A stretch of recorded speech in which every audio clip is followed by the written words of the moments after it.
To John Adams, Paris, November 13th, 1787. Dear Sir, this will be delivered to you by young Mr. Rutledge. Your knowledge of his father will introduce him to your notice. He merits it, moreover, on his own account. I am now to acknowledge your favors of October 8th and 26th.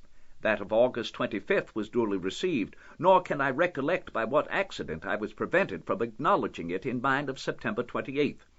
It has been the source of my subsistence hitherto, and must continue to be so till I receive letters on the affairs of money from America.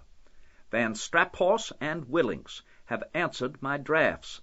Your books for Marquis de Lafayette are received here.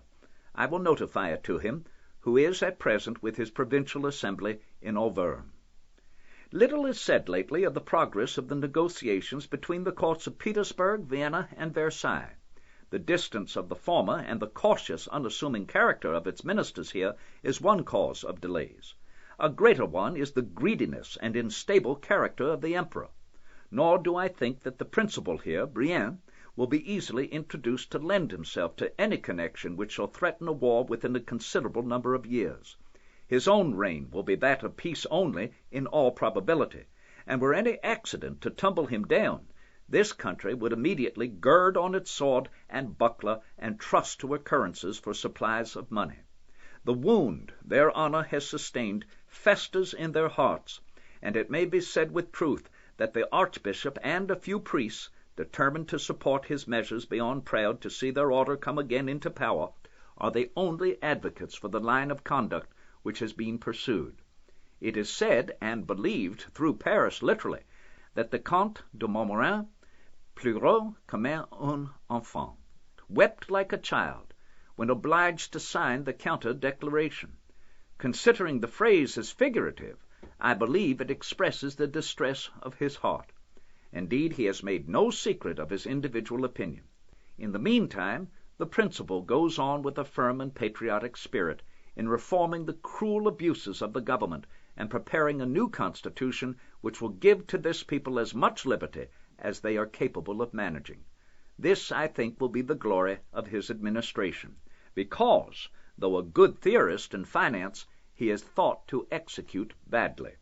They are about to open a loan of 100 millions to supply present wants, and it is said the preface of the array will contain a promise of the convocation of the States General during the ensuing year.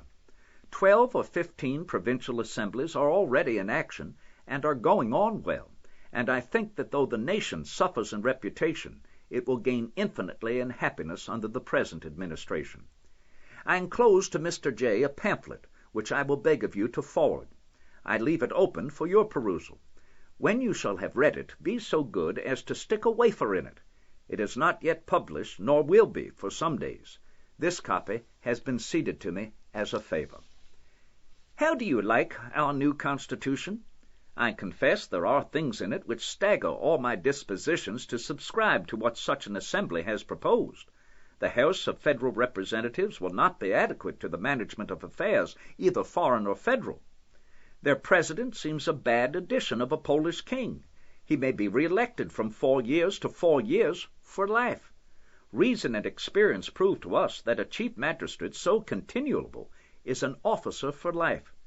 When 1 or 2 generations shall have proved that this is an office for life, it becomes on every succession worthy of intrigue, of bribery, of force, and even of foreign interference.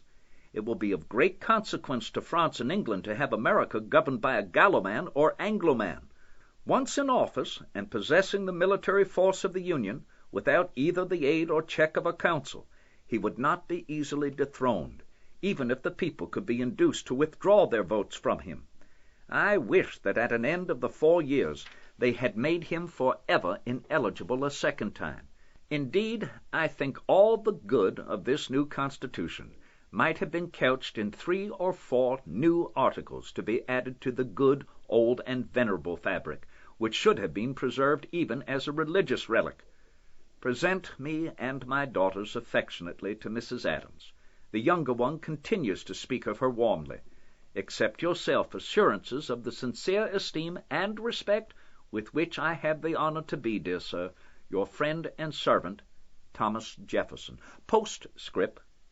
I am in negotiation with de la Blanchet.